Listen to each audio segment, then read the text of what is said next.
वो लोग गांव की हदूद में दाखिल हो चुके थे। जगह जगह से उखड़ी सड़क पर चलती गाड़ी मीर कासिम की ड्राइविंग का इम्तिहान ले रही थी। ये इस तरह की सड़कें बनवाई हैं आप लोगों ने?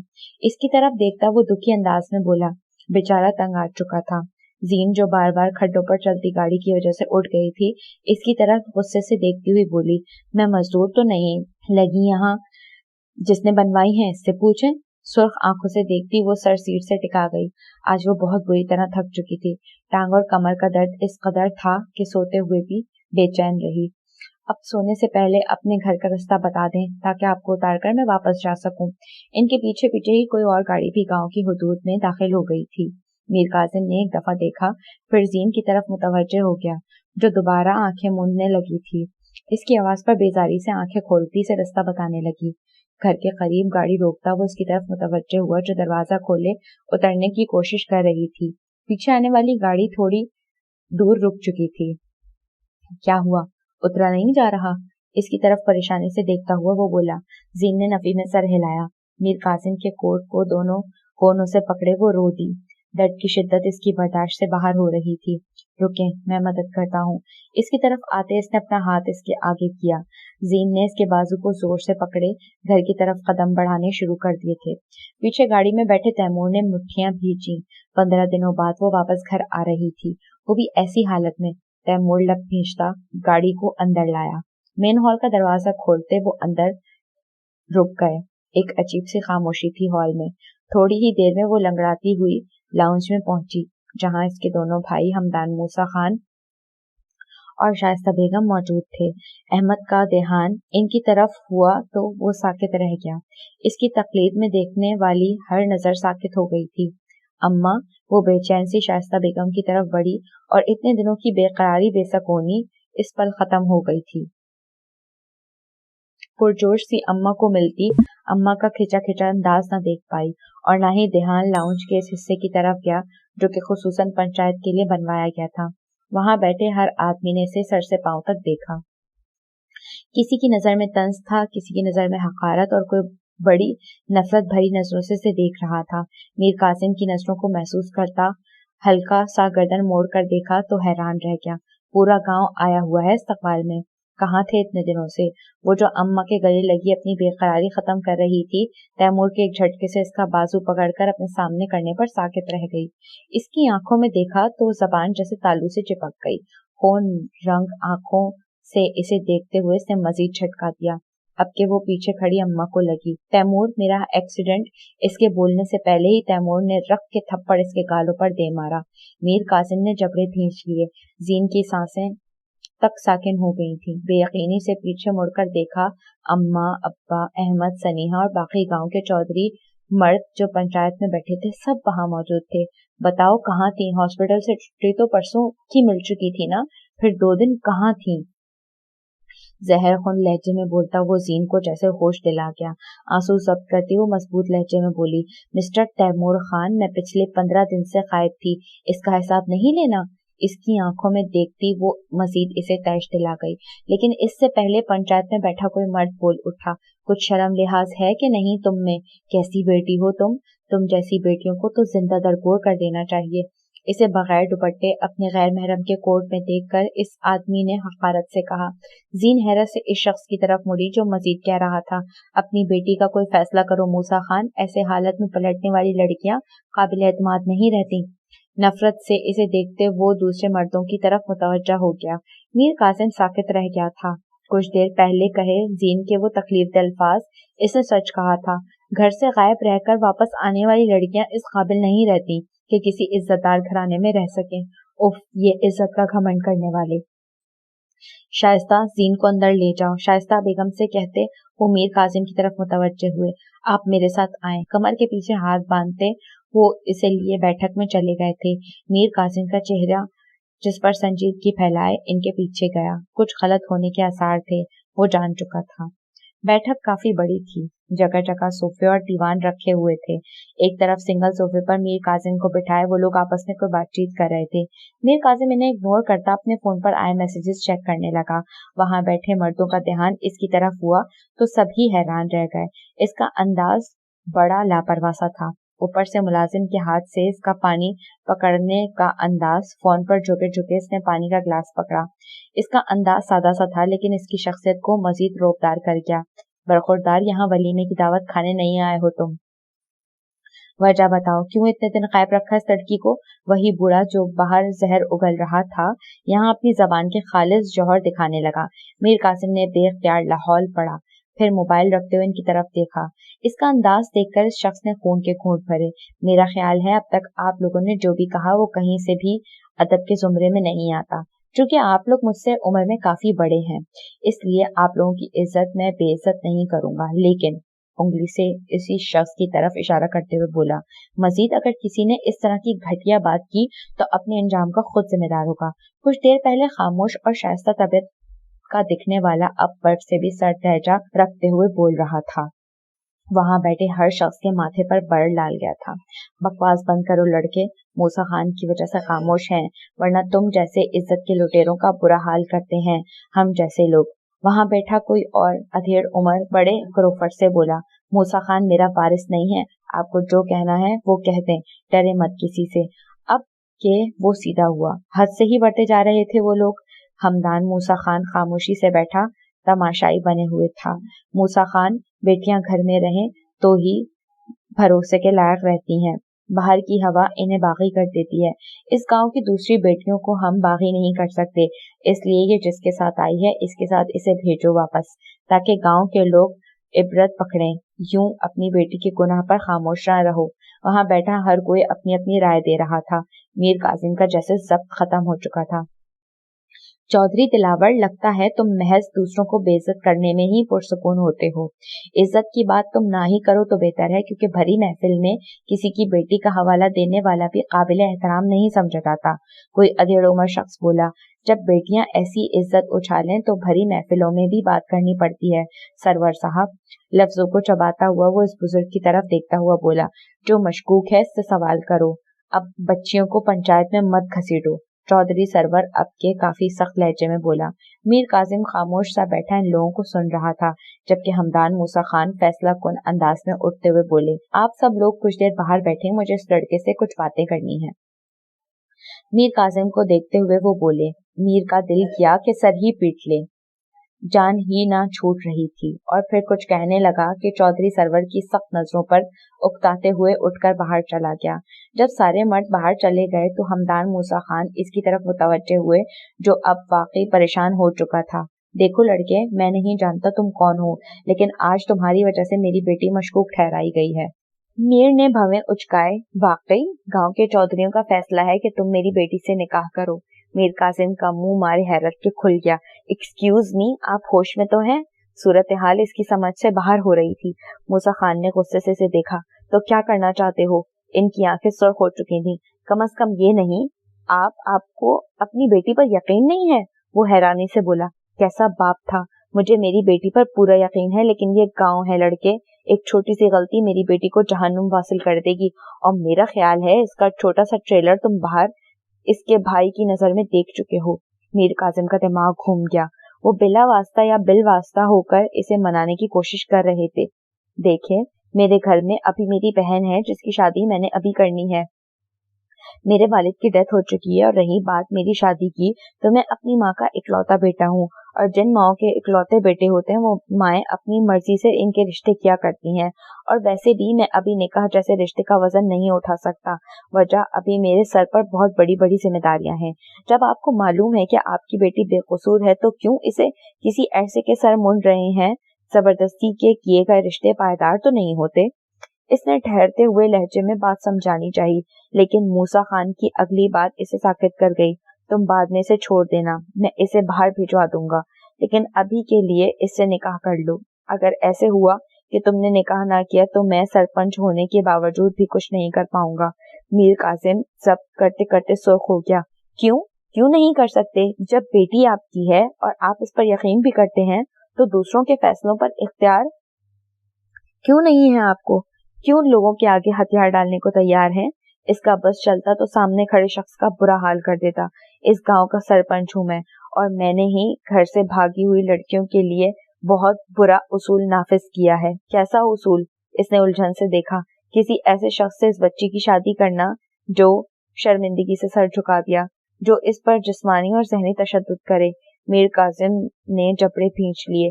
वो मर्द था और बहुत अच्छे तरीके से जानता था ज़हनी और जिस्मानी तशद्दुद के असल मतलब को। जब्त से आंखें मींचता वो तंजन मुस्कुरा दिया।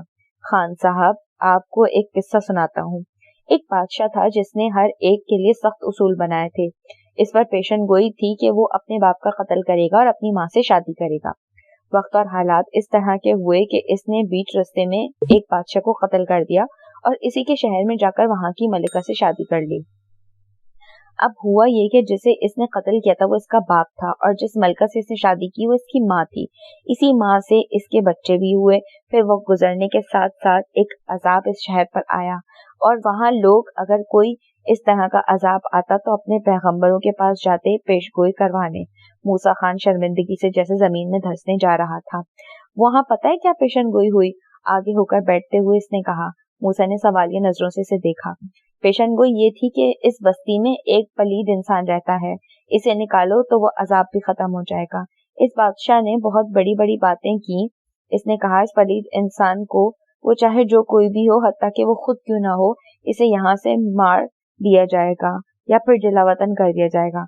वहां खड़े एक पेशगोई करने वाले ने इसे रोका भी कि इस वक्त से पहले ऐसी बातें नहीं करनी चाहिए, लेकिन वो रुका नहीं। इसने बातें की और ऐसी ऐसी सजाएं तजवीज की जो कि एक बादशाह के रोब और इंसाफ पसंदी को मजीद इन लोगों में मकबूल कर सके।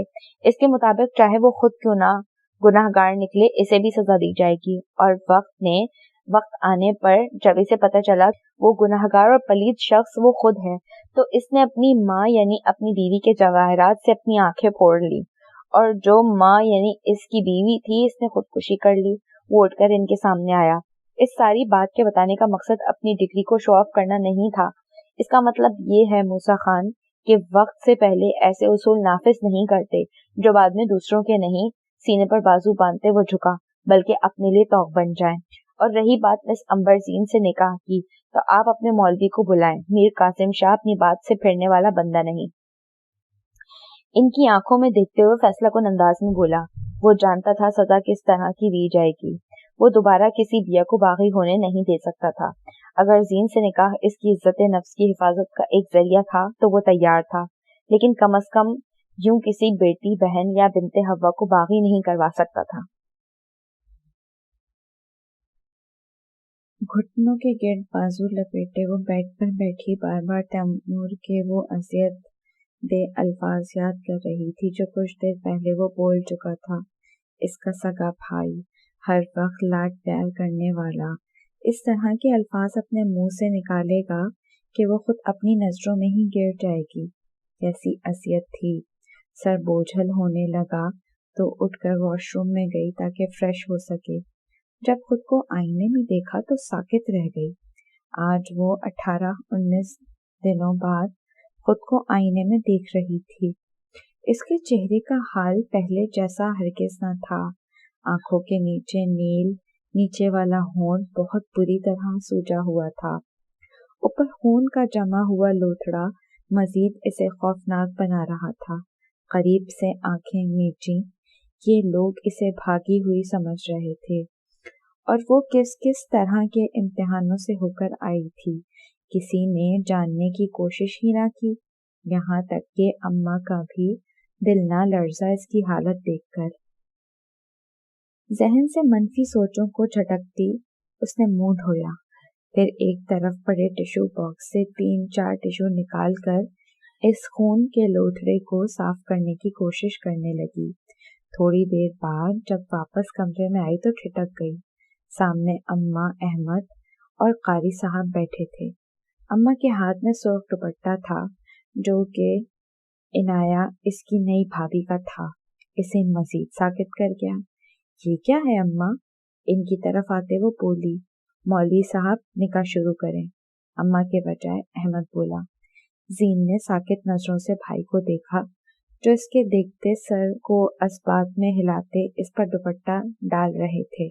भाई, इसने रोते हुए नफी में सर हिलाया, जबकि अहमद ने इसे सीने में भींचते हुए जो कहा वो इसे समंदर की अथाह गहराइयों में गिरा गया।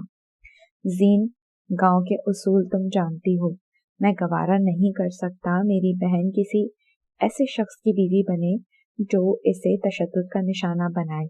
वो साकित रह गई और फिर सर झुकाती इजाब कबूल करती गई। लाहौर के मशहूर रेस्टोरेंट में बैठी वो ग्लास वॉल से बाहर देखती बिया को याद कर रही थी। रुमैसा ने थोड़ा लेट आना था। वो तन्हा कभी बोर न हुई थी, तन्हाई ही इसका साथी बन चुकी थी। बिया की मौत इसके लिए बहुत बड़ा सदमा था और वो आखिरी दफा का गाजी का इसे बेरहम निगाहों से देखना इसे अंदर से मार चुका था। 2 दफा निकाह तुड़वा चुका था वो, लेकिन फिर भी दिल इसके खिलाफ ना हो पाया। बड़े कठिन रास्ते पर आकर दिल ने बगावत कर दी थी। दिल की बगावत एक तरफ, वो ये भी जानती थी कि सुल्तान खानजादा इससे नफरत तो कर सकता है लेकिन मोहब्बत नहीं। यही वजह थी कि जहां मामा या भाई कहते वहां खामोशी से रजामंदी दे देती। 2 साल में वो आखिरी हद तक बदल चुकी थी। बिया की मौत के 1.5 माह बाद इसने कॉलेज ज्वाइन किया। मीर काजिम ने अरीबा को जेल तक पहुंचा दिया था और बाकियों के साथ सुल्तान ने क्या किया वो नहीं जानती थी। शुरू में इसकी क्लास फेलोज इसे बहुत जिद करती, कभी कोई खिताब कभी कोई। फिर दूसरा सेमेस्टर शुरू हुआ तो रुमैसा आ गई बिया की सीट पर। इसका पहला सेमेस्टर वो फ्रीज करवा चुकी थी। वो बहुत अलग थी सबसे। शुरू में हफ्सा ने इसे नोट ही ना किया। इसके नजदीक हर लड़की ही दोगली हो चुकी थी, अंदर से कुछ और बाहर से कुछ और। फिर रुमैसा ने जब दूसरी लड़कियों को इसके खिलाफ बातें करते सुना तो उसने खुद फिर हफ्सा की तरफ दोस्ती का हाथ बढ़ाया। हर वक्त रकाब में रहने वाली ये लड़की ना चाहते हुए भी इसे अट्रैक्ट कर चुकी थी। हफ्सा जब भी इसे देखती तो इसका पुरसुकून अंदाज इसके अंदर हलचल मचा देता और फिर वक्त गुजरने के साथ वो रुमैसा से बहुत ज्यादा अटैच हो गई। बात बात पर अगले को 2 कौड़ी का करने वाली अब 2 लड़कियों के सामने घबरा जाती। रुमैसा की सोहबत का इस पर यह असर हुआ कि इसे नमाज शुरू कर ली, फिर आहिस्ता आहिस्ता नमाज से हिजाब और फिर हिजाब से नकाब पर आ गई। नमाज इसकी दोस्त और नकाब इसका प्रोटेक्शन बन गया था। अब नमाज के बगैर वो पागल सी हो जाती और नकाब के बगैर वो खुद को बेलिबास समझती। अभी भी वो स्याह अबाए पहने नकाब में बैठी ग्लास वॉल से बाहर देख रही थी। दूर किसी की नजर इस पर पड़ी। एक पल में वो पहचानता था कि सामने बैठा वजूद कौन है। शिद्दत से निभाए जाने वाला जज्बा, चाहे वो मोहब्बत हो या नफरत, इस इंसान की अपने पास मौजूदगी का गुमान दे देता है, जिससे दरअसल आप ये जज्बा रखते हों। कोई लड़की इसके करीब कुर्सी खींचकर बैठी थी। इसने भी स्याह बाया में नकाब किया हुआ था। गाजी ने अपना ध्यान सामने बैठे आदमी की तरफ कर दिया, जो चोर निगाहों से इसे भी देख रहा था। कुछ ही पल गुजरे थे कि बाद में आने वाली लड़की उठकर रिसेप्शन की तरफ चली गई। वो भी एक्सक्यूज करता इसी तरफ कदम बढ़ाने लगा। चेहरे पर शैतानी मुस्कुराहट सजाए सर को खुजाता वो अपना पसंदीदा काम करने जा रहा था। मीर रुको निकाह के बाद बगैर रुके वो निकल आया था। इससे ज्यादा कुर्बानी वो नहीं दे सकता था। अभी वो मेन गेट के पास पहुंचा था कि अहमद ने आवाज दे दी। जब्त से आंखें मीचते इसने खोली, फिर इसकी तरफ मुड़ा जो बिल्कुल इसके करीब ही आ चुका था। जी फरमाए, कोई और बहन रहती है तो बता दें, इससे भी निकाह कर लेता हूँ। लफ्जों को चबाता हुआ वो गुस्से से बोल रहा था। अहमद ने रख कर इसके मुंह पे घूंसा दे मारा। मीर एक पल को लड़खड़ाया, फिर गुस्से से इसकी तरफ बढ़ा। जलील इंसान! एक झटके से मीर ने इसके गिरेबान को पकड़ते अपने मुकाबिल किया। होंठ से खून रिसने लगा। मीर छोड़ मुझे, तुझे पता था कि गांव के उसूल कैसे हैं, तो फिर क्यों इतनी देर गायब रखा उसे? अहमद के अल्फाज इसे मजीद तपा गए। Shut up, just shut up. मुझे कोई शौक नहीं तुम्हारी बहन को गायब करने का। होंठ साफ करते वो गुस्से में बोला। अहमद को समझ आई तो सुलाजो अंदाज में बोला, मुझे जुनैद सब कुछ बता चुका है यार, और ये भी बता चुका है कि तूने जीन को महज इसलिए हॉस्पिटल में रखा था ताकि गवाही के लिए कोई प्रॉब्लम क्रिएट ना करे। اگر ایسا تھا تو مجھ سے رابطہ تو کر لیتا. اس طرح کے معاملات اور حالات محض تمہاری چپ کی وجہ سے ہوئے ہیں. اگر وقت پر مجھے کہہ دیتے تو یہ سارا بکھیڑا نہ ہوتا. اپنی جیب سے رومال نکال کر اس کے ہونٹ صاف کرتے ہوئے وہ بولا. میر نے سر جھٹکا. مجھے کیا پتا تھا تیرا باپ میری ہی قربانی مانگ لے گا. منہ میں خون کا ذائقہ آتے بے مزہ ہونے لگا تو وہ بولا. احمد اس کے منہ کے زاویے دیکھ کر ہنس دیا. چل آجا میرے بچے، تیرے کھانے کا بندوبست کر دیا ہے. آجا کھا لے ورنہ تیرے سسر صاحب نے اس بارے میں بھی بہت اصول بنائے ہیں. اسے پچکارتے وہ اسے کہنے لگا. میر نے آنکھیں سکیڑی. نہیں، کبھی بھی نہیں. تمہارا گاؤں اور تمہیں ہی اس کے اصول مبارک. مجھے اب جانے دو. ہاتھ جوڑتے وہ اکتائے ہوئے انداز میں بولا. پھر احمد نے اسے زیادہ فورس نہ کیا. خدا حافظ کرتا وہ باہر کھڑی اپنی گاڑی کی طرف آ گیا. آج جو کچھ بھی ہوا وہ کہیں سے بھی معمولی نہیں تھا. رومیسا اٹھ کر گئی تو اس نے پھر اپنا دھیان گلاس وال کی طرف کر دیا. تھوڑی ہی دیر گزری تھی کہ بڑی آہستگی سے کرسی کھینچ کر کوئی بیٹھا تھا. اسے لگا شاید رومیسا ہے، اس لیے اپنی محفیت کو برقرار رکھے وال کو ہی دیکھتی رہی وہ. لیکن دوسرے پل وہ ساکت ہو گئی جب سامنے والے کی آواز کانوں میں گئی. کافی خوبصورت ہے یہ وال. اس کی محویت کو نوٹ کرتے اس نے کہا. حفصہ ہل بھی نہ سکی. خون تک جیسے منجمد ہو گیا تھا. اس کے ساکت انداز کو دیکھ کر وہ قہقہا لگا گیا. سیریسلی آپ وہی ہیں نا بڑی بڑی باتیں کرنے والی؟ گھٹن نہیں ہو رہی اس لباس میں اب؟ اوہ مجھے یاد آیا، کچھ کہا تھا آپ نے. آپ کی آزادی پر روک ٹوک کرنے والا آپ کو قبول نہیں، چاہے پھر وہ آپ کا بھائی ہی کیوں نہ ہو. یہی الفاظ تھے نا آپ کے؟ بظاہر مسکراتے اس نے بڑے کاٹدار لہجے میں کہا. حفصہ اس کی طرف دیکھ بھی نہ پائی. وہ آج خود بھی قصوروار سمجھتی تھی، بیا کی گناہگار سمجھتی تھی. کیا ہوا، اداس ہیں یا اپنے بھائی کی کمی محسوس ہو رہی ہے؟ ذرا سا جھکتے ہوئے اس نے بڑی ہمدردی سے پوچھا. حفصہ نے چونک کر اسے دیکھا. وہ واقعی میر کی کمی محسوس کر رہی تھی. قاضی ایک پل کو ٹھہر سا گیا.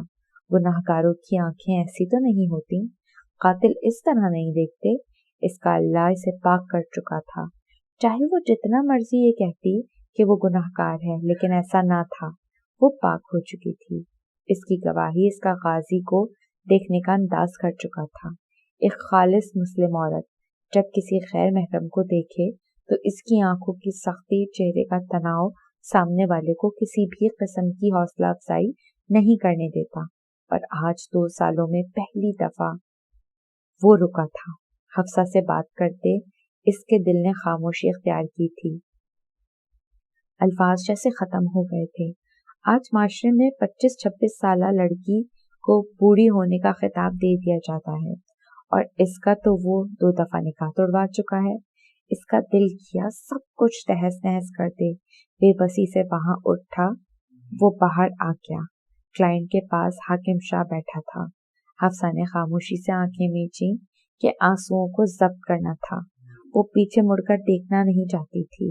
اس کی آنکھوں کی ویرانی وہ دیکھ چکی تھی، لیکن مڑ کر دیکھتی تو آگے کو نہ چل پاتی، جو اس کی منزل نہیں تھا.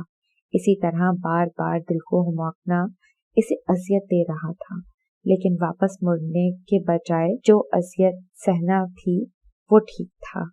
رومیسا اس کی طرف آئی تو وہ بھی اسی کی طرف متوجہ ہو چکی تھی. کتنی دیر وہ یوں ہی بے مقصد گاڑی کو سڑکوں پر گھماتا رہا. بار بار دھیان سے ابائے میں ملبوس اس لڑکی پر گیا جو کہنے کو تو اس کی گناہگار تھی، لیکن آج دل نے اس بات کا انکار کر دیا تھا. چھوٹے سے پول پر آ کر اس نے گاڑی روک دی. مغرب کی اذانیں دور دور ہو رہی تھیں. ڈوبتے سورج کو دیکھتے اس نے بے بسی سے آنکھیں میچی. وہ آج بھی مطمئن تھی. اس کے انداز میں کہیں بھی کچھ غیر معمولی نہ تھا. آنکھیں کھولتے آسمان کو دیکھا. ایسا کیوں تھا؟ وہ گناہگار ہو کر بھی مطمئن تھی، اور وہ جو مظلوم ٹھہرا تھا وہ آج بھی بے سکون تھا. ذہن میں کچھ آتے سوالات کی تاب نہ لاتے ہوئے اس نے تالاب میں نظر آتے اپنے عکس کو دیکھا. وہ گناہگار تھی. دل نے انکار کیا. اس نے بیا کو برگلایا تھا، پھر نفی ہوئی. اس نے بیا کو اریبہ کے ساتھ بھیجا تھا، پھر وہی جواب. ہر سوال کے بعد ایک ہی سوالیہ نشان ہوتا تھا. اس کی بہن کی گناہگار جسے وہ سمجھتا تھا کسی حد تک وہ بھی سزا سہ چکی تھی. اپنی جان سے عزیز دوست کی موت، کالج میں لڑکیوں کے تانے، نکاح کا ٹوٹنا، وہ بھی تو سزا سہ چکی تھی. بیا مر کر مظلوم ٹھہری اور وہ زندہ رہ کر معاشرے کے ظلم سہتے بھی ظالم. یہ کہاں کا انصاف تھا؟ اذان کی آواز بہت قریب سے آ رہی تھی. سر جھٹکتے وہ اذان کی طرف متوجہ ہو گیا. اس کے اپنے منہ سے کہیں بات اسے بہت شدت سے یاد آئی جب اس نے مغرب کی اذان کی آواز سنتے اپنی ماں سے کہا تھا، موم، مجھے نمازوں میں سب سے زیادہ عصر اور فجر پسند ہے. اور اذان فجر اور مغرب کی ایسی پرسکون آواز تھی کہ روح تک پرسکون ہو جاتی تھی. اس کی ماں اپنے 10 سالہ بیٹے کے یہ الفاظ سن کر پہلے تو حیران ہوئی، پھر اس کے بارے صدقے جانے لگی. آج بھی اس کی نیند فجر کے وقت اکھڑ جاتی. اگر کہیں باہر مغرب کی اذان کی آواز آتی تو کام کا بوجھ ہونے کے باوجود بھی اس کا لاشعور اذان کی طرف متوجہ رہتا. آج دل میں ایک عجیب سی ہلچل ہوئی تھی، ویرانی سی ہر سو پھیل گئی تھی. سب کچھ جیسے بدمزہ سا ہو چکا تھا. اپنے دل کی حالت پر وہ حیران تھا. آج اذان سے سکون نہیں دے رہی تھی بلکہ دل میں عجیب سی ہلچل پیدا کر رہی تھی جسے سمجھنے سے وہ ابھی قاصر تھا. ہوا میں گہری سانس خارج کرتے اس نے گاڑی کی طرف قدم بڑھائے. آہستہ آہستہ اذان کی آواز دور ہوتی جا رہی تھی. شاید وہ خود بھی خود سے دور بھاگ رہا تھا. چلتی گاڑی میں باہر نیلی روشنی کو دیکھتے اس کی آنکھیں نم ہوئی تھیں. آج اسے بیا اور مما بابا یاد آ رہے تھے، بہت شدت سے. 1 ہفتہ ہو چکا تھا اس کے نکاح کو اور پچھلے 1 ہفتے سے وہ بیمار تھی. بخار اترنے کا نام نہ لے رہا تھا. پہلے اغوا، پھر بیا اور حفصہ کا ماضی اور نکاح اسے بری طرح دل برداشتہ کر چکا تھا. صفائی والی کمرے میں آئی تو وہ بھی کچھ سوچتی اٹھی اور نیچے آ گئی. بخار کی شدت ابھی کم تھی. نیچے سب ناشتے میں مصروف تھے. ڈائننگ ایریا کو اگنور کرتی وہ لاؤنج میں آ گئی، لیکن ڈائننگ ٹیبل پر بیٹھنے کی اس نے کوشش نہ کی اور وہاں بیٹھے کئی وجود اس کے انداز پر حیران ہوئے تھے. کسی کی نظر میں نفرت آئی تھی، کسی کی نظر بیگانگی بھری تھی اور کچھ اسے دیکھتے خاموشی سے کھانے کی طرف متوجہ ہو چکے تھے. وہ اگر ڈائننگ ایریا کو دھیان سے دیکھ لیتی تو شاید وہیں سے واپس مڑ جاتی، لیکن ابھی مزید کچھ ہونا باقی تھا. LED کا ریموٹ پکڑتے وہ ٹھٹکی. میز کے بیچوں بیچ ایک جانی پہچانی کی چین پڑی تھی. ریسیپشن پر میر قاسم کا اسے چابی اور موبائل پکڑانا یاد آیا. اف، یعنی وہ یہاں تھا. بدمزہ ہوتی وہ وہیں بیٹھ گئی. اب واپس جاتی تو زیادہ آکورڈ ہوتا. خاموشی سے LED آن کرتے اس کے چینل سرچنگ شروع کر چکی تھی. وہ مطلوبہ چینل پر لگاتے ریموٹ پھر میز پر رکھ دیا. دھیان دوبارہ کی چین کی طرف ہوا. سر جھٹکتی وہ LED کی طرف متوجہ ہو چکی تھی. ہائے نی کڑیے، کتھے سی اینے دناں تو؟ بیٹی کہاں تھی اتنے دنوں سے؟ مائی لاؤنج کی طرف آئی تو منہ پر ہاتھ رکھتی حیران ہوئی. زین نے مسکراہٹ ضبط کی اور اٹھ کر مائی کو ملی. کہیں نہیں مائی، ایکسیڈنٹ ہو گیا تھا اس لیے ہاسپٹل میں تھی. تم بتاؤ کہاں تھی؟ مائی کو پکڑتے اپنے ساتھ صوفے پر بیٹھاتی وہ بولی. آواز کا بھاری پن مائی کو مزید سکتے میں ڈال گیا تھا. ہائے نی کی ہویا ہے؟ ٹھیک تے ہے نا؟ اس کے چہرے کو ٹٹولتی وہ بولی. زین ہنستی، لیکن دوسرے پل اس کا رنگ ہلدی کی مانند پیلا ہو گیا تھا جب مائی کے بالکل پیچھے پھپھو خالدہ کو دیکھا. مائی نے بھی حیران ہوتے اس کی نظروں کے تعاقب میں دیکھا. بڑی اچھی بات ہے بھائی، زمانے بھر میں مجھے رسوا کر کے اب یہاں دانت نکالے جا رہے ہیں. بہت اچھے. خالدہ بیگم کو اس کا ہنسنا زہر سے بھی برا لگا تھا. پھپھی، ابا اندر ہوں گے، جو بھی بات کرنی ہے ان سے کریں. مائی کا ہاتھ پکڑتے اس نے قدرے بہادری سے کہنے کی کوشش کی. پھپھی نے خون آشام نظروں سے اسے دیکھا. میں تیرے ابا سے نہیں، تجھ سے بات کرنے آئی ہوں. بتا کہاں غائب تھی؟ کیوں ہمیں یوں لوگوں کے سامنے ذلیل و رسوا کیا؟ تیری وجہ سے کیا کیا نہیں سنا ہم نے. ڈٹائی دیکھ اپنی، پھر واپس آ گئی ہے تو؟ زہر اگلتی پھپھی نے اسے کہا. इनका बस चलता तो शायद इसे जिंदा तरकोर कर देती। जीन की जबान साथ देने से इनकारी थी। थोड़ी ही देर गुजरी थी कि डाइनिंग में बैठे बाकी सारे भी लाउंज में आ गए। सबसे पीछे वो भी खड़ा था। ताज्जुब से सर हिलाते वो गाड़ी की चाबी की तरफ आया। इरादा मेलोड्रामे को इग्नोर करके घर जाने का था। फुप्पी की नजर इस पर पड़ी तो मजीद आग बबूला हो गई। और तुम कहाँ जाने की तैयारी कर रहे हो? महबूबा बेचारी को अकेले तो हर तरफ ना करो, कहीं खुद भी जवाब दो। ये महज खाने पर ही ध्यान है तुम्हारा। उफ, फुप्पी के अल्फाज। इसने बमुश्किल अपना गुस्सा जब्त किया। अपना रुख हमदान मूसा खान की तरफ देखने लगी। शुक्रिया, खाना काफी ज्यादा लजीज था, दांत पीसते हुए इसने जवाब दिया।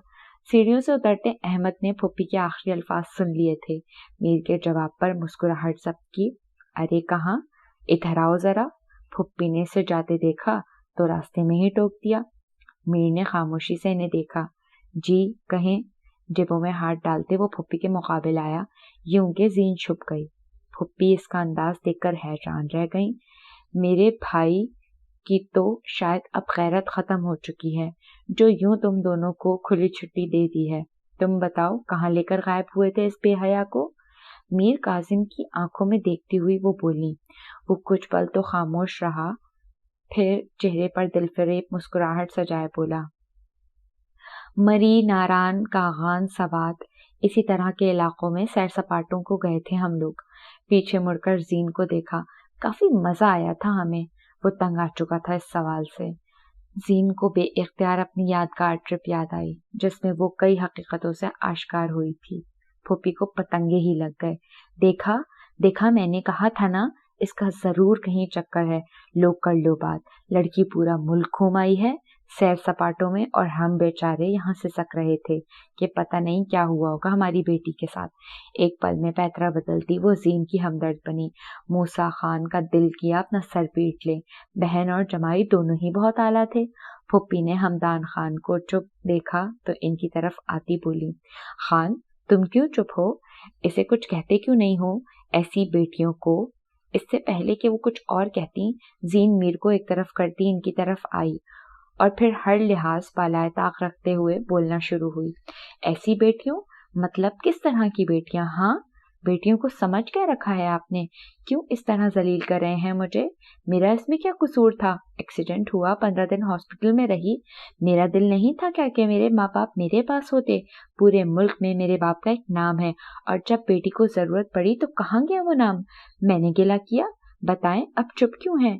मैंने कहा कि मेरा बाप मेरे पास क्यों नहीं आया? एक गैर महरम के हाथों अगवा हो गई। सबने हैरानी से पहले इसे फिर मीर को देखा। कोई आया मुझे बताने? बोले फुप्पो, चुप क्यों हैं? अब तब आपके ये ढकोसले कहाँ थे? एक टांग मेरी फ्रैक्चर हो गई। आप सबके सामने लड़खड़ाते हुए चलती हूँ। किसी ने पूछा, किसी ने कहा कि क्यों तुम लड़खड़ा कर चल रही हो? अरे आप लोगों ने तो ये भी नहीं पूछा कि आपकी बेटी की चादर कहाँ उतरी थी। एक गैर महरम के कोर्ट में देखकर ये अंदाजा लगा लिया कि इसके साथ जरूर कोई चक्कर होगा। ये नहीं सोचा कि जख्मी जिस्म लिए क्यों वापस आई। कहाँ थी आप लोगों की दौलत? कहाँ था आप लोगों का रुतबा जब इस शहर के बदनाम तरीन इंसान ने मुझे अगवा किया? जख्मी लहजे में कहती वो मुस्कुराती फुप्पी को देखकर बोली, आपके बेटे की मेरे साथ कभी भी मर्जी नहीं रही। इसे इसकी एक एम्प्लॉय से मोहब्बत थी और वो छुपकर इससे निकाह भी कर चुका था, और आप ये सब जानती थी। मेरे से शादी महज एक बहाना था आपके और मेरे घर वालों की नजर में सो कॉल्ड नेक बच्चा बनने का। इसलिए फुप्पी साहिबा, किसी की बेटी पर इल्जाम लगाने से बेहतर है पहले अपनी जात का तयन किया जाए कि आप खुद किस खाते में आ रही हैं। फुप्पी अपनी जगह शर्मिंदा सी हो गई थी। इन्हें इनकी बहू पसंद थी, लेकिन भाई को जवाब भी नहीं दे सकती थी। इसलिए इस दिन रस्म में एक बहाना मिल गया था उन्हें जीन से जुड़े रिश्ते से जान छुड़वाने का। जीन ने बेबसी से वहां खड़े अपने माँ बाप को देखा। कब के रुके आंसू तवातर से बहने लगे। नफी में सर हिलाती वो बाहर को चल दी। इसकी चाल की लड़खड़ाहट वहां खड़े सबने महसूस की थी, शायद पहली दफा। पोर्च की एक तरफ बनी छोटी सी क्यारी के पास आकर वो खड़ी हो गई। इसकी आदत थी जहां कोई कुछ कहता वहां न रोती, बल्कि अच्छा खासा अगले का घर पूरा करके फिर वहां से हटकर किसी और कोने में बैठकर रोती थी। मीर कासिम बाहर आया तो इसे पोर्च में अपनी गाड़ी के बिल्कुल सामने रोते देखकर इसी की तरफ आ गया। क्या हुआ, मेरी गाड़ी कहीं तोड़ तो नहीं दोगी जो यूं इसके सिरहाने खड़ी रो रही हो? जीन ने से घूरा फिर एक तरफ हो गई। नहीं तोड़ रही, आप देख लें स्टार्ट करके। मीर हंस दिया। नहीं, मैं तो वैसे ही कह रहा था, रो क्यों रही थी? जीन ने से देखा। आपके सामने फुप्पो ने कितना जलील किया, अब क्या रो भी नहीं? आंसू साफ करती वो बोली। लेकिन जवाब तो बराबर के देकर आई हो, फिर रोना किस बात का? इसने कहा। जीन नम से मुस्कुरा दी, फिर बोली, जो औरतें घर से भागी हुई हों, मुतलका हों, बेवा हों या अगवा हुई भी, जब वो घर वापस आती हैं तो वो किसी के लिए भी काबिल एहतराम नहीं रहती, चाहे वो गांव की हो या शहर की। कुछ अरसा पहले बेटी की नजर से देखने वाले भी इसे मर्द की नजर से देखते हैं, वो फिर हर मर्द की आसाइश का बायस बन जाती है, बेटी नहीं रहती वो। मीर, चूंकि मेरा बाप गांव का चौधरी है तो इनके लिए ये बात कबूल करना मुश्किल हो रहा है। बज़ाहिर वो भी मर्द हैं, इस गांव के मर्दों को भी जानते हैं, इसलिए डर रहे हैं कि कोई इनकी बेटी को बुरी नजर से ना देखे। वो कहकर अंदर चली गई, जबकि वो कितनी देर इसके लफ्जों में उलझा रहा। मीर, आज शाम आपके पास हमारा एक आदमी आएगा। केस रीओपन हो चुका है। कुछ फाइल्स आपको दी जाएंगी जिसमें इन सब के नाम हाईलाइट किए गए हैं जो स्ट्रीट क्राइम में मुलव्वस हैं। कल लाहौर की एक इंडस्ट्रियल की बेटी का रेप हुआ है। उम्मीद है आप इस बारे में जानते होंगे। मीर ने सर हिलाया। इस फाइल में इन सब के नाम और बाकी इंफॉर्मेशन आपको मिल जाएगी। बाकी मुझे एक हफ्ते से पहले मुकम्मल इन्वेस्टिगेट करके बता दें ताकि पुलिस फोर्स रेड कर सके। Hope you will understand. अपने लैपटॉप पर काम करते हुए इसे बता रहे थे। श्योर सर, हमारे पास एक आई विटनेस है। मूसा खान की बेटी? कीपैड पर उंगलियां दबाते उन्होंने कहा। जी सर। नहीं, इस बच्ची की फाइल में रीड कर चुका हूँ। चाहे वो आई विटनेस है लेकिन गवाही नहीं दे सकती। रिपोर्ट्स के मुताबिक इसे साइकोलॉजिकली अटैक आते हैं और इस तरह के पेशेंट की गवाही काबिल कबूल नहीं समझी जाती। अपनी बात मुकम्मल करके वो फिर लैपटॉप पर मसरूफ हो गए। मीर कासिम भी उठकर बाहर आ गया। अब शाम तक इसे इस आदमी का इंतजार करना था। घड़ी पर टाइम देखते वो गाड़ी की तरफ आया। अभी सुबह के 10 बज गए थे। टाइमिंग और जगह का पता टेक्स्ट मैसेज में आना था, इसलिए वो रिलैक्स होता अपनी टीम को जगाने में लग गया था। आज वो पहले से काफी बेहतर थी। दोपहर को हफ्सा और हाजरा बेगम यानी मीर कासिम की माँ इसकी अयादत को आई थी। हाजरा बेगम खामोश तबीयत की औरत थी, जबकि हफ्सा एक पुरएतमाद लड़की तो थी, लेकिन इतनी जल्दी वो भी घुलती मिलती नहीं थी। काफी देर वो इनके पास बैठी रही। फिर जब वो लोग वापस चले गए तो हाजरा बेगम इसे एक खूबसूरत सा पेंडेंट सेट गिफ्ट करके गई। अभी भी वो इसी पेंडेंट की अंगूठी पहने दूसरे हाथ की उंगलियों से इसे घुमा रही थी, साथ साथ अपने रिश्ते के बारे में सोच रही थी। एक अनचाहा रिश्ता कई जिंदगियों को तबाह कर देता है। वो भी इस अनचाहे रिश्ते में बंध गई थी। उफ, घुटन सी होने लगी तो टेरेस पर आ गई। खुले शेड पर खड़ी वो गांव की इस खूबसूरत शाम को देख रही थी।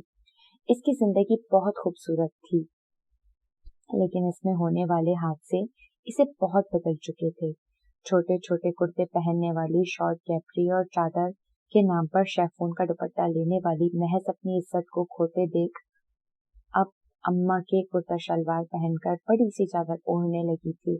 कई दफा शाइस्ता बेगम ने इसे टोका भी, लेकिन अब अपनी कबर्ड की तरफ जाते इसको खौफ आता था। वहां वही इसके पुराने कपड़े पड़े होते और अगर इनमें से कोई अम्मा के कहने पर पहन भी लेती तो थोड़ी ही देर में उतार कर फिर अम्मा का खुला खुला जोड़ा पहन लेती। इसकी आदत को पुख्ता होते देख उन्होंने इसे 4-5 जोड़े मंगवाकर शलवार कमीजें सिलवा दी थी। कुछ इसकी पुरानी कमीजों को देख इनके साथ शलवारें भी सिलवा दी थी। 3-4 बड़ी बड़ी चादरें भी ले दी थी। अभी कुछ ही देर गुजरी थी कि इनके घर के साथ बने एक घर में से बच्चों के ऊंचा ऊंचा कुछ पढ़ने की आवाजें आने लगी। इस वक्त सिपारे पढ़ने आते थे बच्चे। वो भी इस तरफ चली गई जहां से आवाजें आ रही थी। एड़ियां उठा के इसने अंदर झांकना चाहा। थोड़ी जिद्दोजहद के बाद इसे बरामदे में सिपारा पढ़ते बच्चे नजर आ ही गए। कुछ देर वो यूं ही इन बच्चों को देखती रही। एड़ी पर खड़ी इसे टांग में तकलीफ होने लगी तो एक तरफ हो गई। उफ या अल्लाह, तकलीफ इस कदर थी कि इसकी आंखें नम हो गईं। जीन, क्या हुआ, तबीयत तो ठीक है ना? अहमद इसकी तरफ आया तो फिक्र से पूछने लगा। इसके पीछे तैमूर और इनाया, तैमूर की बीवी, भी थे। जीन ने नफी में सर हिलाया और एक तरफ रखे बेंच पर बैठ गई। वो ना आंटी तबस्सुम को देख रही थी, इसलिए शायद। कंधे उचकाती वो मासूमियत से बोली। आंखों में नमी अब भी थी। अहमद ने पीछे मुड़कर इसकी जगह को देखा जहां से वो नीचे साथ वाले घर में देखने की कोशिश कर रही थी। जीन, पागल तो नहीं हो तुम? इस जगह खड़ी होकर देख रही थी, गिर जाती तो? परेशानी से देखते पांव से चप्पल उतारी। जीन ने बेख्तियार तैमूर को देखा। वो भी तो भाई था। एक भाई फिक्र में हलकान हो रहा था और दूसरा तेवरी चढ़ाए इधर उधर देख रहा था, जैसे वहां किसी ने से मजबूरन खड़ा किया हो। सर झटकती वो अहमद की तरफ मुतवज्जे हुई जो आहिस्ता आहिस्ता इसका पांव दबा रहा था।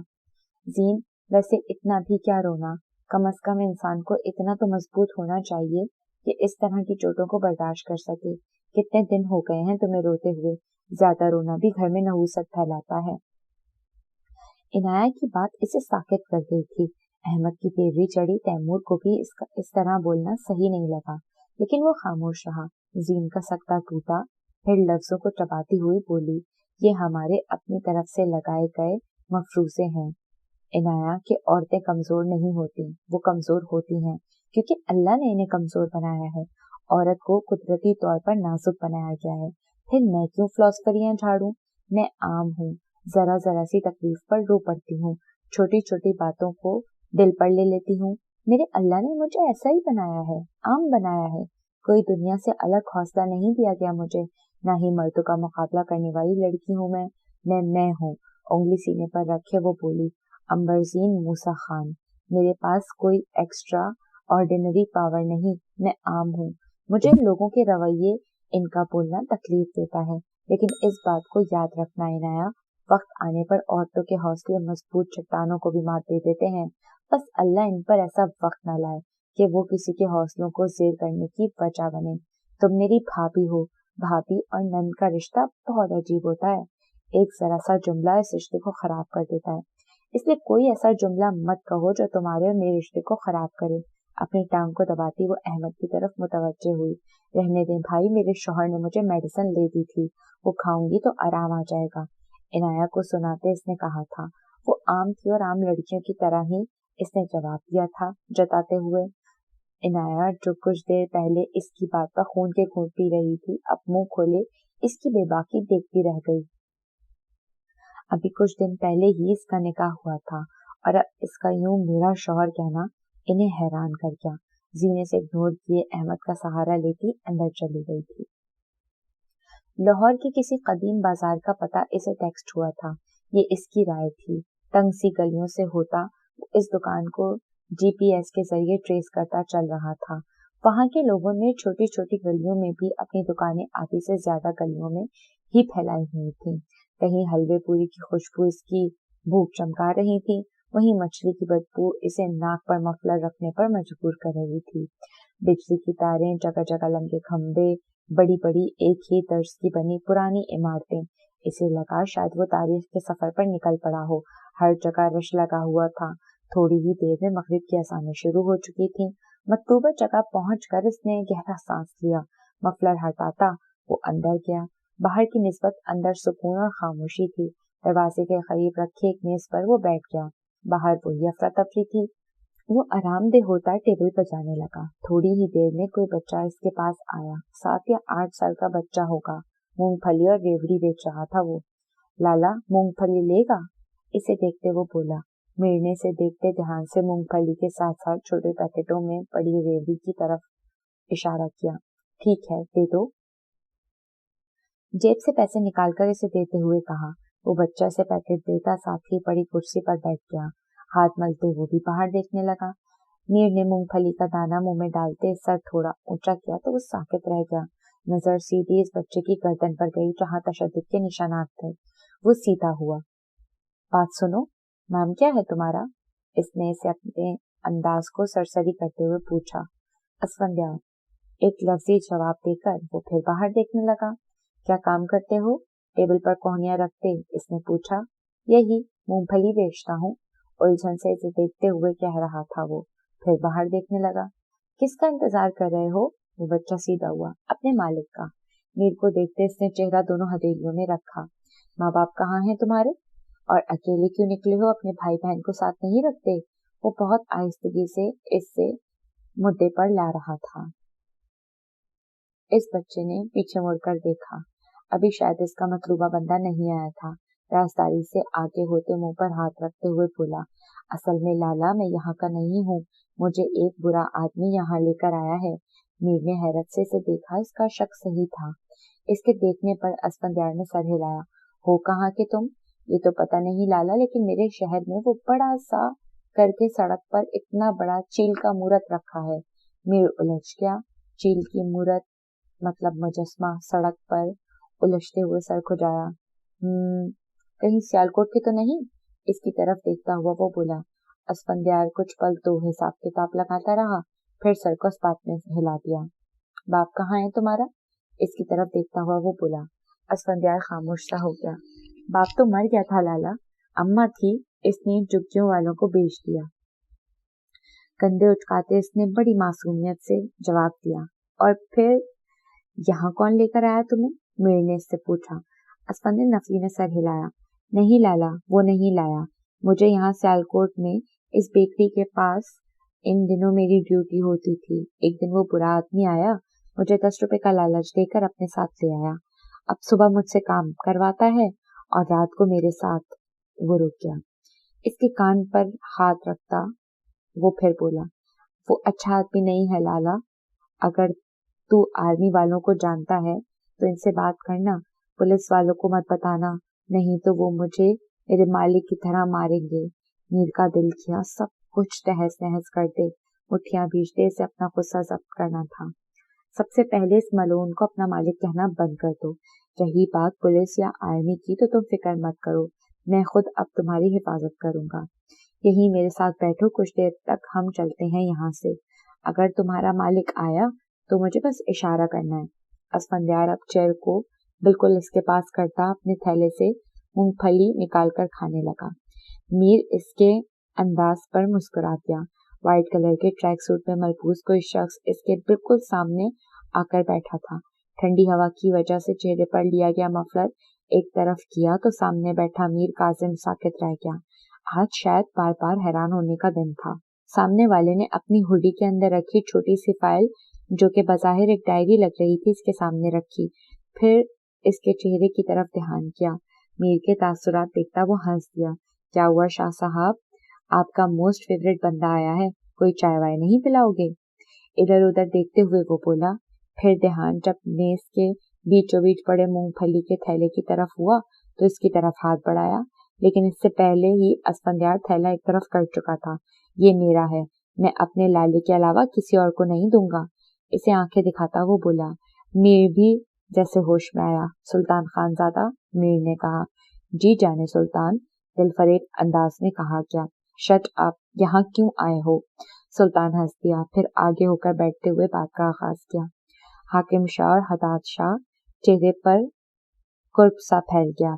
हदाद शाह 2 साल पहले अबीहा खानजादा के केस में मुलव्वस था और 2 दिन पहले लाहौर के इंडस्ट्रियल मुनव्वर गिल की बेटी का रेप भी इसी ने किया है। बाकी रहा हाकिम शाह, तो इसकी इंफॉर्मेशन इसमें है। फाइल पर शहादत की उंगली का दबाव डालते हुए कहा। ठीक है, लेकिन एक बात, केस बंद करने में भी तुम ही आगे आगे थे सुल्तान, और अब केस रीओपन भी तुम ही कर रहे हो, क्यों? अबरू उठा के उसने पूछा। हाकिम शाह की इस साल की आखिरी डील बहुत तगड़ी थी। अगर इस डील से पहले से पकड़ते तो किसी न किसी बहाने से वो छूट जाता, लेकिन अगर हम लोग इस डील तक इंतजार कर लेते तो फिर हाकिम शाह चाहे कुछ भी कर लेता, लेकिन बच नहीं सकता था, इसीलिए केस बंद करवा दिया। इसने रसान से बात मुकम्मल की। और इसकी एक वजह इनका तुम पर एतमाद था, जो तुम मजबूत करना चाहते थे। मीर की बात पर वो हंस दिया। नहीं बच्चे, इनका एतमाद इसी वक्त जीत लिया था जब अपनी बहन के गुनाहगार का पता होने के बावजूद इनके साथ काम करने की हामी भरी।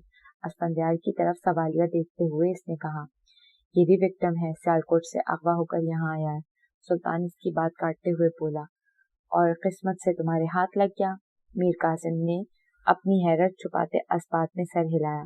آج کل بالکل نارمل بات کر رہا تھا، حیرت تھی۔ اسفندیار کے چہرے پر پھیلتا ہراس سلطان کو چونکا گیا۔ میر کو اس کی طرف اشارتاً دیکھنے کو کہا۔ کیا ہوا اسفند؟ سلطان کے اشارے پر اس کی طرف جھکتے ہوئے اس نے کہا۔ لالا، وہ انگلی سے باہر کی طرف اشارہ کیا۔ ان دونوں نے بے اختیار باہر کو دیکھا۔ میلے ہوتے کپڑوں میں ملبوس، گلے میں رومال باندھے، پیروں میں سادہ سی چپل پہنے کوئی درمیانے قد کا آدمی آ رہا تھا۔ تھوڑی دیر میں وہ ہوٹل کا دروازہ کھولتا اندر آیا۔ اسفند کے چہرے پر پھیلنے والا ہراس ان دونوں کو معاملے کی تہہ تک پہنچا چکا تھا۔ اندر آنے والے نے جب اسفند کو ان دونوں کے ساتھ بیٹھے پایا تو گھبرا سا کیا۔ ارے اسفی، تو یہاں ہے؟ میں کب سے تجھے ڈھونڈ رہا تھا۔ اسفند کی طرف آتے اس نے کہا، چہرے پر گھبراہٹ اب بھی تھی۔ اسفند نے بے اختیار میر قاسم کا ہاتھ پکڑ کر التجا بھری نظروں سے اسے دیکھتے نفی میں سر ہلایا، لیکن اس سے پہلے ہی سلطان اس شخص کے بالکل سامنے جا کر کھڑا ہو گیا۔ پھر اس کے سینے پر ہاتھ رکھتے برف سے سرد لہجے میں بولا، اگر مزید ایک قدم بھی اس کی طرف بڑھایا تو جن قدموں سے اس کی طرف پیش قدمی کرو گے، جس زبان سے اس کا نام لوگے، جن ہاتھوں سے اسے چھوؤ گے، سب کے سب دھڑ سے الگ کروا دوں گا، اور اسے میری وارننگ مت سمجھنا، میں ایسا کروں گا۔ ارد گرد دیکھتے ہوئے پھر بولا، یہاں پر کھڑا کوئی بھی شخص مجھے روک نہیں سکے گا۔ اس کی سرد آنکھوں میں کوئی ایسا تاثر تھا کہ وہ شخص تھوک نگلتا ایک طرف ہو گیا۔ سلطان کو اسفند کی آنکھوں میں ایسا ہراس دکھا تھا جو 2 سال پہلے وہ اپنی بہن کی آنکھوں میں دیکھ چکا تھا، اور ایسے کیسے ہو سکتا تھا کہ وہ مزید کسی کو اس جہنم میں پھینکنے دیتا۔ شاہ، تم اسفند کو لے کر یہاں سے جاؤ، اس کا کام میں خود کر لوں گا۔ ٹراؤزر کی جیب سے موبائل نکالتے وہ اس کے عین سامنے کھڑا میر سے بولا۔ میر قاسم نے اسفند کا ہاتھ پکڑتے باہر کو قدم بڑھا دیے تھے۔ تب تک سلطان اپنے فون سے کسی کا نمبر ملا چکا تھا۔ 2 سال پہلے وہ آرمی میں کیپٹن تھا، لیکن بیا کی وجہ سے وہ واپس نہ جا سکا۔ پھر اس پر غداری کے الزامات لگائے گئے جو کہ اس کے چچا نے لگوائے تھے۔ کورٹ مارشل ہونے کے بعد وہ بے گناہ ثابت ہو گیا، لیکن بیا کی موت ایسا صدمہ تھی جس سے وہ نکل ہی نہیں پایا تھا، اور جب تک نکلا تو بہت دیر ہو چکی تھی۔ کئی مہینے وہ ایسے ہی کھجل خوار ہوتا رہا۔ پھر اس کے دوست بختیار انصار نے اسے حداد شاہ کے بارے میں بتایا۔ جس اپارٹمنٹ میں بیا کا ریپ ہوا تھا وہ حداد شاہ کا تھا، اور وہ بھی اس قیامت میں ملوث تھا۔ بختیار کے کہنے پر ہی اس نے حاکم شاہ کے ساتھ کام کرنا شروع کیا تھا۔ وہاں پر اس کا انٹرسٹ دیکھ کر حاکم نے اس کی سیلری لاکھوں میں کر دی۔ سلطان کا انٹرسٹ سیاست میں زیادہ تھا، چونکہ حاکم شاہ خود بھی MNA تھا، لیکن طبیعت کی خرابی کی وجہ سے اس کی مخالف پارٹیز اس عہدے کو لینے کے لیے کئی دفعہ کوششیں کر چکی تھی، اور پھر ایک دن حاکم شاہ کی طبیعت زیادہ خراب ہونے کی وجہ سے اس نے انہیں کنونس کرنا شروع کیا کہ حاکم شاہ کو اس پر بہت اعتماد تھا۔ یہی وجہ تھی کہ ایک پریس کانفرنس میں انہوں نے سلطان خانزادہ کو اپنے بیٹے کے طور پر سامنے لاتے اپنا عہدہ اسے دے دیا۔ اس نے 2 سال لگائے تھے اپنا نام بنانے میں۔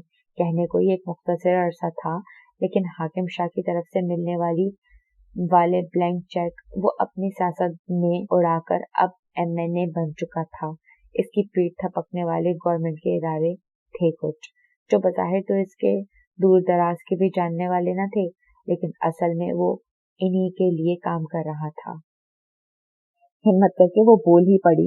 وہ جو ٹیرس کا دروازہ کھول رہا تھا ایک دم ساکت ہوا، پیشانی پر بل پڑ گئے، جبڑے بھیچے وہ مین ٹیرس پر آ گیا۔ تب تک دونوں جانب خاموشی رہی، زین جیسے لمحے گن رہی تھی۔ اب کہیے، وہاں ٹھیک سے سنائی نہیں دیا۔ ریلنگ کے قریب پہنچتا وہ خشک لہجے میں بولا۔ زین نے بے بسی سے فون کو دیکھا، پھر بولی، جب نکاح ہوا تھا تو ابا سے آپ نے کچھ کہا تھا؟ اس نے بات کا آغاز کیا۔ کیا کہا تھا؟ ذرا وضاحت کر دیں گی؟ زین کا حوصلہ پست ہونے لگا، لیکن پھر بھی بول پڑی۔ طلاق کے بارے میں، یہی کہ نکاح کے بعد آپ مجھے طلاق دے دیں گے۔ اگر وہ اس وقت میر قاسم کے چہرے پر پھیلا تناؤ دیکھ لیتی تو مر کر بھی ایسے الفاظ نہ کہتی۔ مس امبر زین، آپ نے اور آپ کے والد صاحب نے رشتوں کو آخر سمجھا کیا ہوا ہے؟ کس مٹی کے بنے ہیں آپ لوگ؟ میں ایک مرد ہو کر بھی ابھی اس بارے میں سوچ نہیں پایا، اور آپ طلاق تک پہنچ گئے۔ اس کا دل کر رہا تھا کہ زین کہیں سے ملے تو اس کا گلا دبا دے۔ زین کو بے اختیار رونا آیا۔ लेकिन अभी करारा सा जवाब देना था, फिर कोई कोना ढूंढ कर रोना था। तो मैं क्या करूं? तलाक का अब्बा ने कहा था, अम्मा ने भी मुझे बता दिया। अब सारी जिंदगी तो आपके तलाकनामे का इंतजार नहीं कर सकती ना। आवाज भारी हो चुकी थी, किसी भी वक्त आंसू उबल पड़ सकते थे। मीर तंजन हंस दिया। यानी आप अपने फ्यूचर के बारे में परेशान हैं? ये कहीं मैंने तलाक ना दी तो किसी अमीर हैंडसम से शादी कैसे होगी? जीन का दिल किया माई की तरह बैन ही करना शुरू कर दे। शट अप, मुझे ऐसी लड़कियों से रिलेट मत करें, और ना ही मैं ऐसी लड़की हूँ। आपको क्या लगता है कि मैं तलाक किसी हैंडसम और अमीर इंसान से शादी करने के लिए मांग रही हूँ? अगर ऐसी बात है ना तो खबरदार, खबरदार, जो अब मुझे तलाक देने की कोशिश भी की, सारी जिंदगी तुम घटिया इंसान के सीने पर मूंग दलूंगी। अब नाम भी लेकर दिखाना मुझे तलाक का। मीर कासिम एकदम ठहर गया। वो क्या कह रही थी? अल्फाज दिमाग में रिपले हुए। फिर इसने हंसना शुरू कर दिया और तब तक हंसता रहा जब तक जीन ने कॉल डिस्कनेक्ट ना कर दी। जलील, लोफर, घटिया, हर लफ्ज को ऐसे चबाते हुए बोली जैसे दांतों तले मीर की गर्दन रख दी गई हो। फोन बेड पर पटकती वो वही सर हाथों में गिरा गई थी। आज उसने वापस जाना था। मीर फारिग न था, इससे तैयार होकर हाजा बेगम से इजाजत लेती वो ड्राइवर के साथ आई। मीर ने 2 साल पहले गुजरात के एक जानने वाले को बतौर ड्राइवर रख लिया था। वो एक काबिल भरोसा इंसान थे। यही वजह थी कि हफ्सा भी उनके साथ कंफर्टेबल रहती थी। इस दिन के बाद सुल्तान इसे नहीं मिला था और न ही वो चाहती थी कि वो कहीं इसे दोबारा मिले। लेकिन कभी कभी किस्मत साथ नहीं देती और वो हो जाता है जो हम नहीं चाहते। अभी उनकी गाड़ी शहर की हुदूद से निकली नहीं थी कि 3-4 झटके लगने से गाड़ी रुक गई। क्या हुआ चाचा, गाड़ी क्यों रुक गई? इसने हैरत से पूछा। चेहरे पर नकाब लगा हुआ था। पता नहीं बिटिया, आप गाड़ी में ही बैठो, मैं देखता हूँ। गाड़ी से उतरना नहीं। इसे टाइट करते वो गाड़ी से उतर गए। मेन सड़क पर गाड़ी रुकी थी, इसलिए वो थोड़ी रिलैक्स हो गई। चाचा गाड़ी चेक करते इसकी तरफ आए। हफ्सा ने शीशा नीचे किया। दूर कोई खटका था इसका चेहरा देखकर। जीन, तुम जाओगी राना की तरफ? सहन में बैठी वो मोबाइल पर लगी थी जब शाइस्ता बेगम ने कहा। क्या लेने? फोन पर झुके झुके उसने कहा। ध्यान कतन अम्मा की तरफ नहीं था। मिलाद करवा रही है, कल स्पेशल तुम्हारा कहा था कि जीन को जरूर लाना। मुझे मुनासिब नहीं लगा तुम्हारी हामी भरना। सोचा तुमसे पूछ कर ही कुछ कहूंगी। अब तुम बताओ, जाना है इसके घर? आखिरी बात इसकी तरफ देखते हुए बोली थी वो। जीन फोन पर ही लगी हुई थी। अम्मा की कहर भरी नजर खुद पर महसूस करते सर उठाया। समझ तो ना आई अम्मा ने क्या कहा था। आखिरी अल्फाज जहन नशीन करते हुए बोली। वैसे अम्मा, लेने क्या जाना है वहाँ? सीधी होती हुई बोली। शाइस्ता बेगम का दिल किया अपना सर पीट लें। इस रिश्तेदार से ध्यान हटेगा तो सुनाई देगा ना कुछ। मेरा दिल कर रहा है जूता लगाऊं तुम्हें। ऐनक के अंदर से देखती वो गुस्से से बोली। जीन ने बेख्तियार सर खुजाया। सॉरी अम्मा, वो जुलेखा वापस आई हुई है ना? तो मासूमियत से कंधे उचकाए। इससे बात कर रही थी। मोबाइल एक तरफ रख दिया। ज्यादा सफाइयां मत दो, बस ये बताओ जाओगी कि नहीं? स्वेटर बुनते हुए कहा।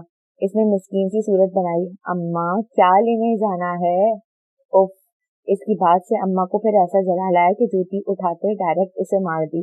कहा भी था कि तबस्सुम ने अपने घर मिलाद करवाया है, तुम्हें बुलाया है, लेकिन नहीं, इस कल मुंह से फुर्सत मिले तो इर्द गिर्द का पता चल सके ना। जीन जूता उठाती अम्मा की तरफ आई। सॉरी अम्मा, रियली सॉरी, मैं जरूर जाऊंगी आपके साथ। अम्मा के दोनों हाथ पकड़ते हुए बोली। शाइस्ता बेगम का गुस्सा झाग की तरह बैठ गया था। इसका सर चूमती हुई बोली। जीन, मेरा दिल करता है तुम भी तबस्सुम की तरह बन जाओ। अगर इसकी तरह नहीं हो सकती तो कम से कम नमाज पढ़ा करो। तेरी जिंदगी में सुकून आ जाएगा बेटा। बेटों के दुख इतनी तकलीफ नहीं देते, लेकिन बेटियों के नसीब का मिला एक दुख भी बाप माँ को जिंदगी भर की थकान दे देता है। इसके चेहरे को दोनों हाथों में लेती हुई वो बोली थी। अम्मा, मेरे साथ जो कुछ भी हुआ वो किस्मत का लिखा था। ये अल्लाह के फैसले होते हैं, जिसे चाहे चुन ले। मैं तो एक आमसी बंदी हूँ, क्या पता मेरी किस्मत में हिदायत लिखी ही ना गई हो। कंधे उचकाते इसने बेचारगी से कहा। शाइस्ता बेगम का दिल हिलकर रह गया था। ऐसे नहीं कहते मेरी जान, ये अल्लाह का फैसला होता है, जिसे चाहे चुने। लेकिन इसका मतलब ये तो नहीं कि जिसे वो नहीं चुनता इसे बेआसरा छोड़ दें। नहीं, वो इसके लिए भी कोई ना कोई हल ढूंढ ही लेता है। वो बेहतर तदबीर करने वाला है। जीन, हम कौन होते हैं ये कहने वाले कि हमें हिदायत नहीं मिलेगी? तुमने पढ़ा होगा अपनी किताबों में कि इसकी तरफ जाने वाले 2 रास्ते हैं, एक तकलीफ दे और एक आसान। तकलीफ दे रास्ता वो होता है जब अल्लाह अपने बंदे को दुनिया से थकाकर अपनी तरफ लाए, इसके लिए सारे दरवाजे बंद कर दे, न कुछ आगे की सूझे न माजी के गुनाह सुकून लेने दें। फिर जब बंदा हर तरह से नाउम्मीद हो जाता है तो अपने रब की तरफ आ जाता है। लेकिन जो दूसरा रास्ता है ना, आसान रास्ता, वो ये है कि बंदा अल्लाह की तरफ जाने की खुद कोशिश करे, अपने छोटे छोटे गुनाहों को करना छोड़ दें, अपने ऊपर लागू जो हुकूक हैं उन पर अमल करना शुरू कर दें। ये रास्ता भी आसान नहीं, ऐसे ही तो नहीं अपने नफ्स के मारने को जहाद का रुतबा दिया गया है। इसके आंसू साफ करती हुए फिर से बोली, तुम कोशिश करो तो हम इसकी तरफ जाने की कराह से पहले ही वो तुम्हें अपनी आगोश में ले लेंगे। जीन इनकी बात में खोसी गई। इसकी अम्मा पहले भी इसे टोकती थीं, इसके लिबास पर कभी कभी तनकीद भी करती थी, लेकिन जीन के कान पर जूं तक न रेंगती। पिछले कुछ दिनों से जीन के अंदर होने वाले बदलाव ने इन्हें ये सब कहने पर मजबूर कर दिया था। अपने साथ लगाते हुए इन्होंने इसे अपने पास ही बिठा लिया था।